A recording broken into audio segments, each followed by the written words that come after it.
జనవరి 3న మనకు అతిపెద్ద పౌర్ణమి రాబోతుంది. ఈ పౌర్ణమి సామాన్యమైనది కాదండి. చాలా చాలా పవర్‌ఫుల్ పౌర్ణమి అనమాట. కాబట్టి ఈ రోజున మర్చిపోకుండా ఈ చిన్న పరిహారం చేయండి. మీ దరిద్రాలన్నీ కూడా పోయి ఈ సంవత్సరం అంతా కూడా మీకు బాగా కలిసొస్తుందనమాట. ఎలాంటి ఇబ్బందులు ఉండవని చెప్పొచ్చు. ఈ పరిహారం ద్వారా మీకు మంచి మేలు చేకూరుతుందండి.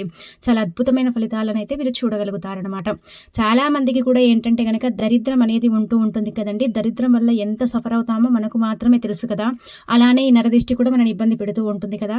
అయితే నరదిష్టి దరిద్రం పోవాలంటే ఈ పరిహారం ఖచ్చితంగా చేసుకోవాలండి. ఏమీ లేదు, ఈ పౌర్ణమి రోజు అంటే మనకు శనివారంతో కూడి వస్తుందన్నమాట పౌర్ణమి.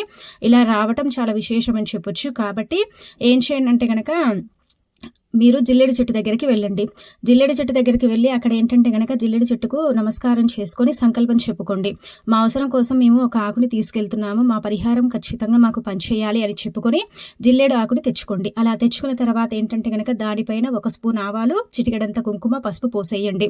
మీ దరిద్రాలన్నీ కూడా పోవాలనేసి ఏంటంటే గనక చక్కగా ఆ జిల్లేడు ఆకుకు చెప్పండి. అంటే జిల్లేడు ఆకుకు ఆకర్షించుకునే గుణం ఉంటుందండి. అలానే కాకుండా ఈ యొక్క ఆవాలు ఉన్నాయి కదా, ఇవి కూడా మన దిష్టి దోషాలను తొలగించడానికి, మనకుండే ఇబ్బందులను పోగొట్టడానికి ఆవాలు, కుంకుమ, పసుపు ఉపయోగపడతాయి అనమాట. ఈ మూడే ఇలా పోసేసిన తర్వాత చేతిలో పట్టుకొని సంకల్పం చెప్పి తీసుకెళ్ళి మళ్ళీ ఏంటంటే గనక జిల్లేడు చెట్టు దగ్గరే వదిలేసి రండి.